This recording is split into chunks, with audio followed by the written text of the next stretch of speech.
Yo, what's up, y'all? It's the Buff Missionary back again. Another video, and yeah, it's been a while. I know this is kind of what I've been saying at the beginning of every video these days. It is what it is. Like, subscribe, and share. Hit the bell so you don't miss these new videos whenever they come out every few weeks or every month, whenever it's gonna be, all right? But today, I'm not giving you a family update. I'm also not giving you the next chapter, the next section of chapter 3 in the book Steps to Christ. Today I'm talking about something that is very passionate for me. It is my passion itself, missions. And as many of you know, I'm a student and a staff worker up here at Andrews University. And the name Andrews is not without coincidence. There's definitely a lot of meaning there. Emmanuel Missionary College used to be the name of this fine institution. And, you know, let's just say that sometimes people don't get it. Sometimes people just don't get it. Now, I'm going to preface anything else that happens in this video by saying this. I do not try to be politically correct. I say what I think I need to say within reason. I'm not trying to disrespect anyone, but I am trying to bring awareness. And some of y'all are severely lacking in awareness. So I'm going to say what I got to say here in defense of missions, in defense of those who support missions. And I'm going to say it with my chest out. All right. I'm going to say it from my chest. So here we go. Haters gonna hate. I got my notes right here too, so I don't miss anything. Haters gonna hate. But as many of y'all know, it's often said if you have a lot of haters, then maybe you're doing something right. Maybe not all the time, but there's a chance that you're getting more haters because of something you're doing well, as opposed to the opposite, which would be what?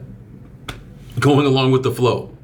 You go with the flow, no one has a problem with it because you're not rocking the boat. You're not trying to change the status quo. You're just doing what everyone else is already doing. You're not ruffling any feathers. You're not making anyone look any kind of way. All right? So you don't really get haters when you're doing what society and what the majority wants you to do. Now you start going against that, you start mixing it up, you start doing something radically different, you're gonna get some haters, all right? You're gonna get some haters. Now, the reason I'm talking about this, I don't know if you follow me on social media. If you do, the Instagram is the Buff Missionary as well, the same as the YouTube handle, so you can find and follow there. Again, I don't post often, but you'll see whenever I do. In case you're interested, that's totally up to you. I really don't care. The point is this. If you follow me there, you might have seen me post something recently in my stories about a conversation I'd had with a missionary, a good friend of mine who went out on a mission trip over spring break. Now, university spring break, y'all know how it is. If you've been in undergrad or even grad level college before, or shoot, even high school for that matter, you know what it is. When it's time for spring break, y'all trying to get out and throw down. Unless you want to do a little bit something different than what everyone else is doing, and you want to put together a mission trip and participate in a mission trip to a foreign country to help at an orphanage, for example. That's what my friend was doing with a number of his friends as well. And what's interesting, I don't know all the reasons behind this, so I'm not going to go too deep into it, but I will say that originally the idea was for the university to sponsor the trip, and it didn't work out for the university to sponsor the trip. So the guys came together, figured out a way to do it on their own to make it happen. Obviously, without a university's backing, you're going to have questions about insurance, chaperoning, supervision, who's able to go, et cetera, et cetera. All right. If you understand planning a trip anywhere that involves overnight, and especially overseas, you understand what I'm talking about, right? You got the awareness, you know what I'm saying? But they didn't have that. So it ultimately ended up being about 8 or 9 guys who went down to Honduras to help out at this orphanage over the duration of spring break. Now, here's the crazy thing. There were a lot of students here who did the normal thing that you think of when you hear spring break. They went to Florida, they went on vacation, they went here, they went there, they went home, and they chilled and they did nothing. I'm not saying everybody, but you had a lot of people who did whatever the heck they wanted to do, and rightfully so. I'm not mad at that, all right? But the same not madness I'm gonna have for the people who went home and did their own thing because that's what they wanted to do, I'm going to keep that same energy when it comes to students who decided that what they wanted to do was go on a mission trip and serve other people. Of course I'm going to do that because y'all know me and you know what I'm about. But imagine on the flip side, right? Is where the haters come in. How odd would it be if people who decided to take their own time to mind their own business and do their own thing all of a sudden got a problem with you because you decided to go on a mission trip and spend your time serving somebody? Wouldn't it make more sense for that person just to mind their own business and just to shut up and not say anything and just do what they were doing already, which was nothing, by their choice, which again is absolutely fine? But the irony for someone in that position to be criticizing the one who's going to serve reveals a severe lack of awareness. Haters gonna hate. You rock the boat. You don't do what everyone else is doing. All of a sudden, people got something to say. And the most outrageous of sources got something to say. Absolutely incredible. And so now you have these students, people looking at them in some kind of way, talking about, oh man, what did you really do anyway?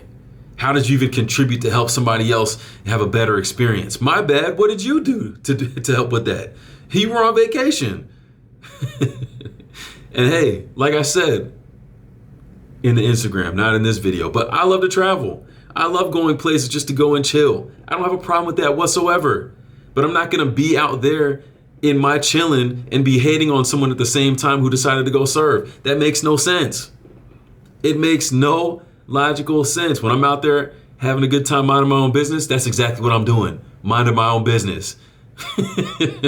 Not hating on people who want to go serve. Shoot, congrats to them. If they want to do that while I'm out there chilling and having a good time, I'm going to get back and I'm going to get out here and serve at some point too. It's okay.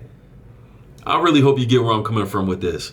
Everyone is entitled to do whatever they want. All right? For me, sure, I would love it if everyone would go and serve and choose to take their time to serve, but everyone's not going to do that, and that's okay. I can't even say that I do that 100% of the time. I love to go travel. I love to explore. I love to just chill out, and sometimes, yes, I love to do nothing. But I'm not going to be hating on someone else who's serving and taking advantage of the time that they have to go help somebody and demean it and discredit it while I'm sitting here doing nothing. Lack of awareness. Right here at Andrews University. Check this out. This stuff goes deep, man. And it's actually kind of incredible. Last year, I had a good friend of mine come through. I worked with him in the mission field, worked with him a couple different times here in the States. And he came here to present for a chapel for Andrews University. It was Missions Week last year. And he's going through his talk. I'm going to keep this short because I told the individual I wasn't going to talk a lot about the conversation we had, but I'll talk about the event since it's basically common knowledge here on campus.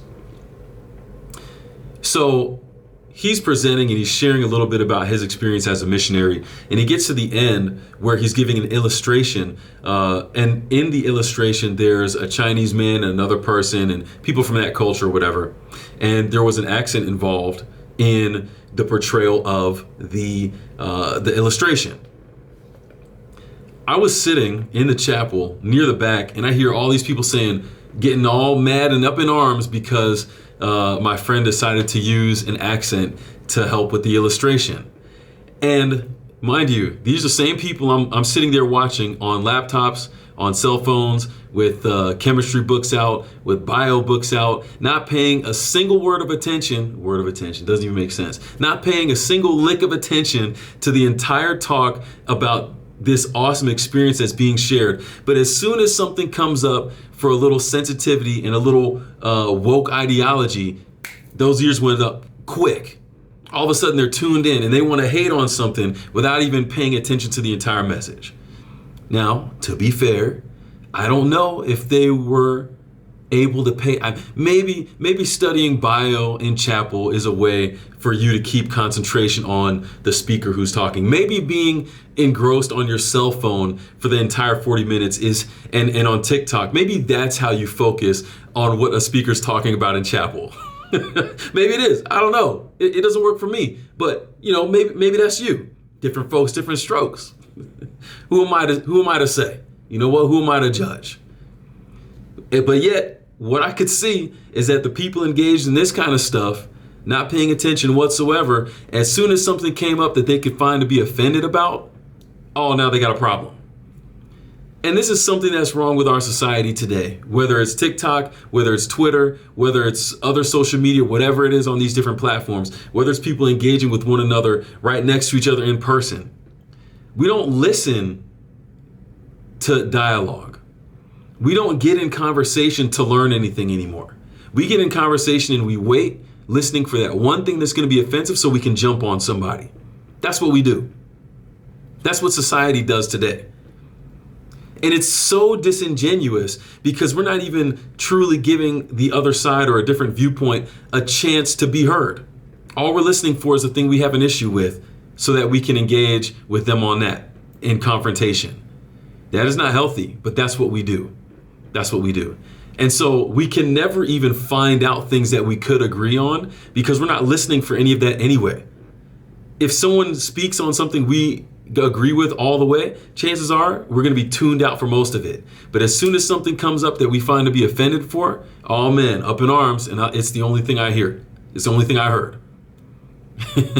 So the irony that I find with this, not only that this was the only thing that people seem to have any interest in that entire chapel talk, and completely missing the point of not only that illustration, but the stories that were told about my friend's mission experience.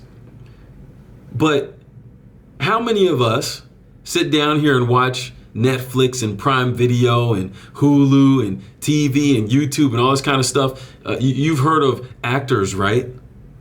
You've heard of actresses, right?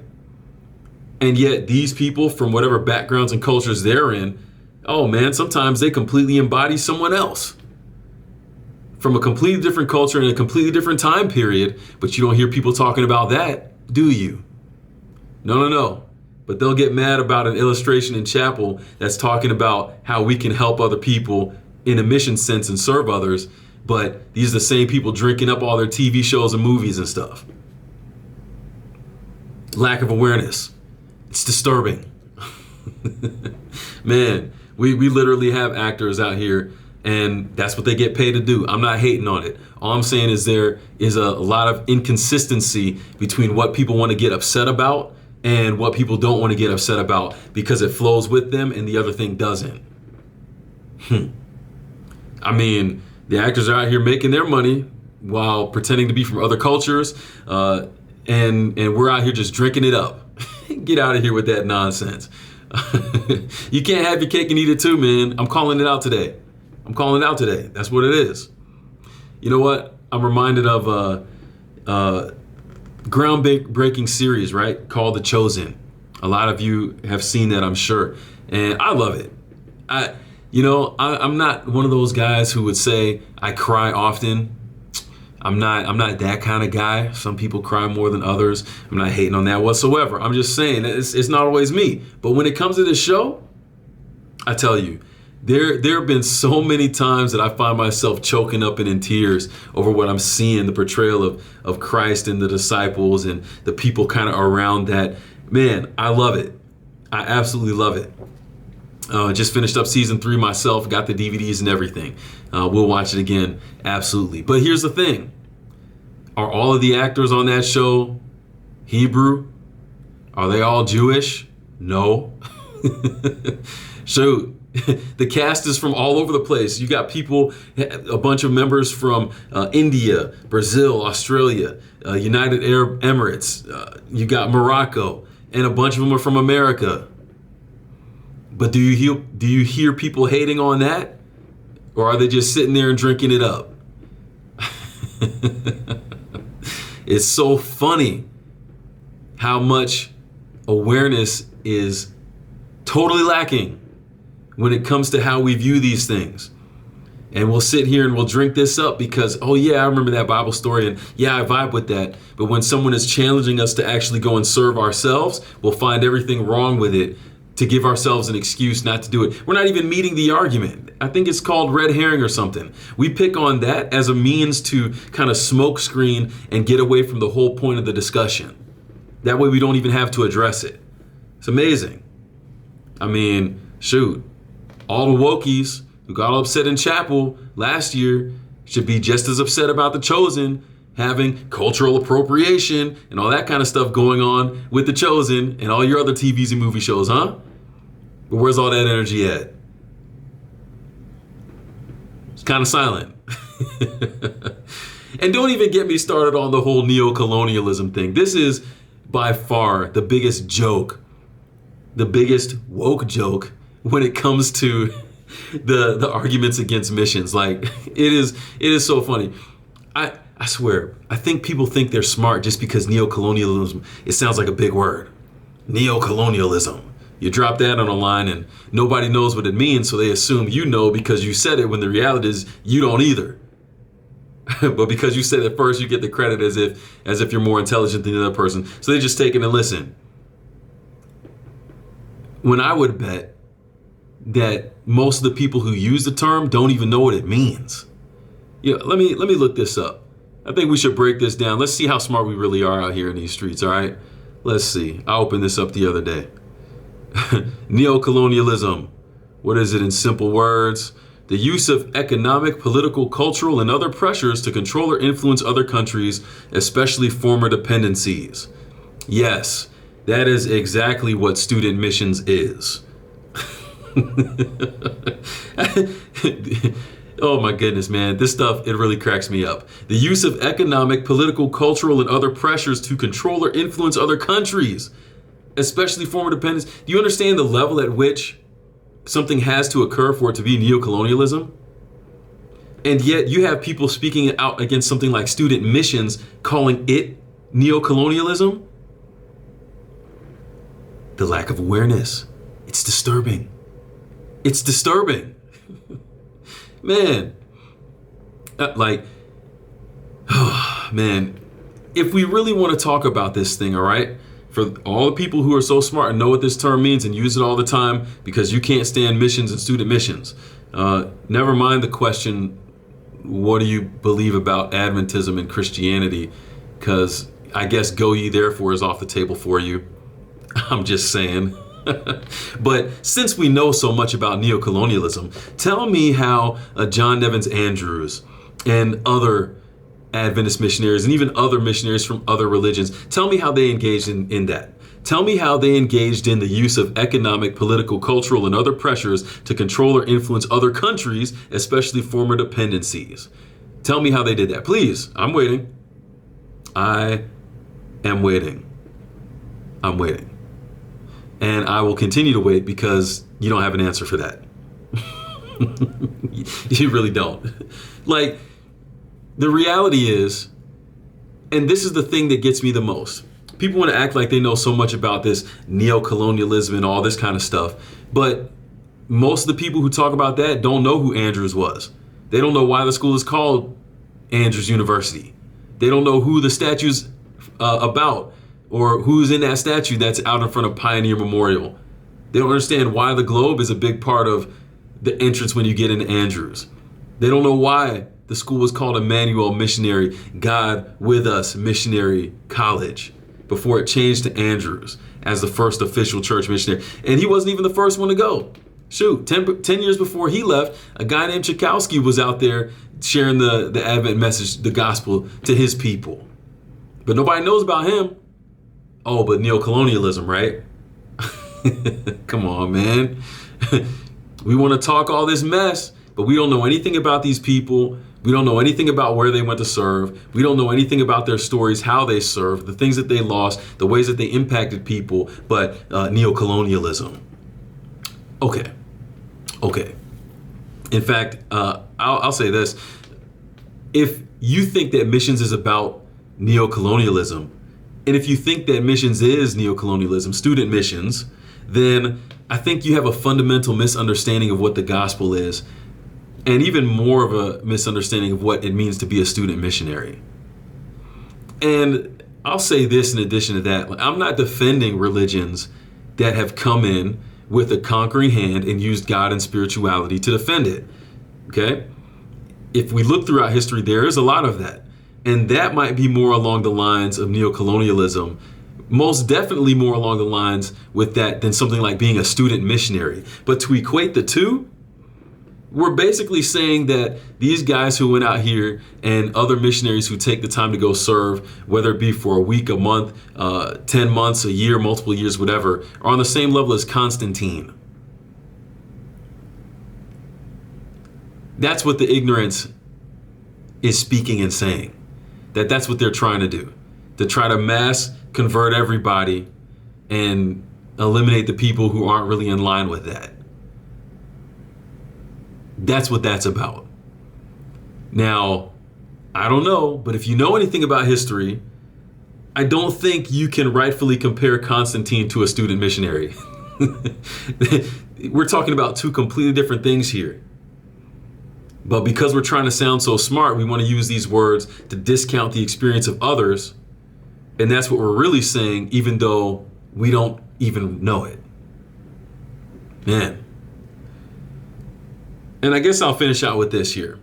And this is perhaps the thing that might bother me. I can't say the most, but it's bothering as well. Shoot, it's just the next thing, right?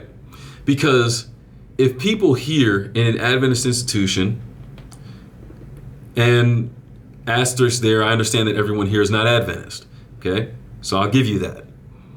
But if we're here in an Adventist institution, we have any idea what Adventism, the gospel, go ye therefore, the mission mentality, if we know what any of that is about, and if we're here in a university that is, by all definitions, Adventist, and what are we getting so up in arms about going and sharing the gospel with others for? If we're so concerned about the religion of the man being brought out to all these people and completely changing their cultures and all this kind of stuff, which is not what happens out in the mission field, but you'd know if you went. But besides the point, if you're so concerned about that, then what's your religion really about?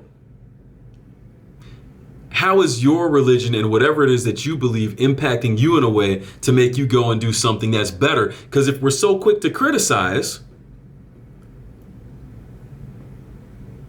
are we trying to do better, or are we just going to sit back on the sideline and chirp? Because you can give constructive criticism and say, you know what, we can do this better. But a lot of people are just sitting out here saying you shouldn't do that at all. So what's your religion really about? Is it about sitting back and being critical while you do nothing on vacation?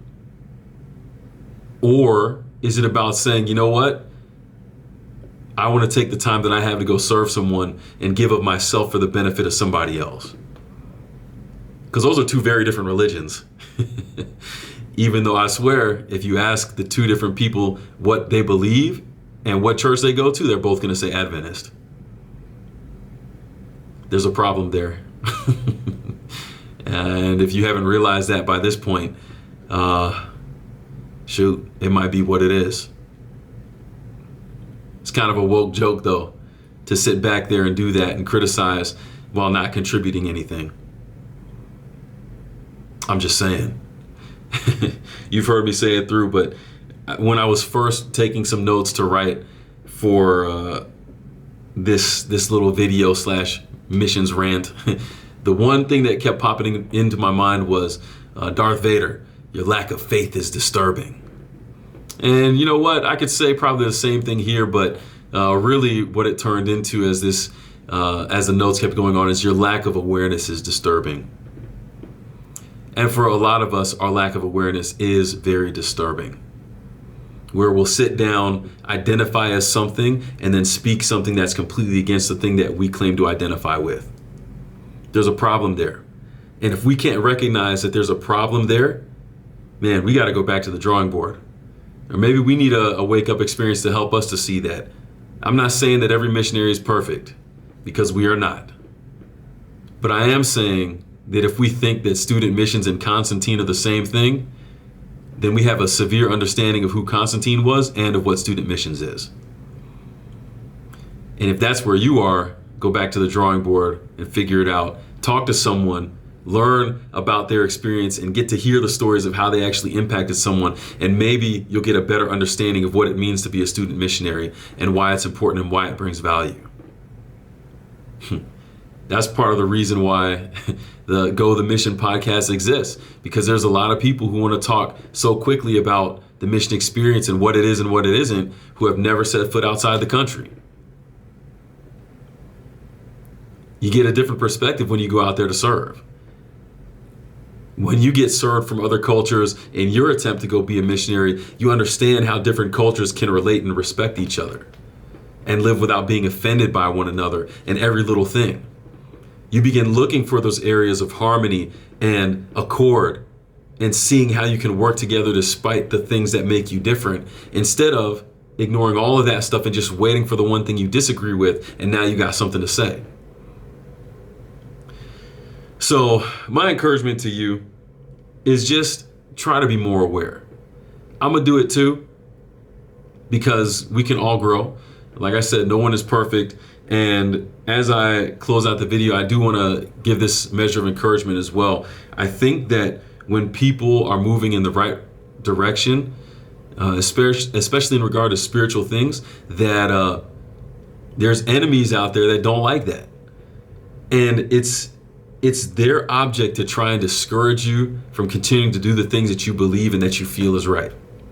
So for my fellow missionaries, my friends who are here on this campus, going out serving and doing what they can to impact 8 people at a time, keep going.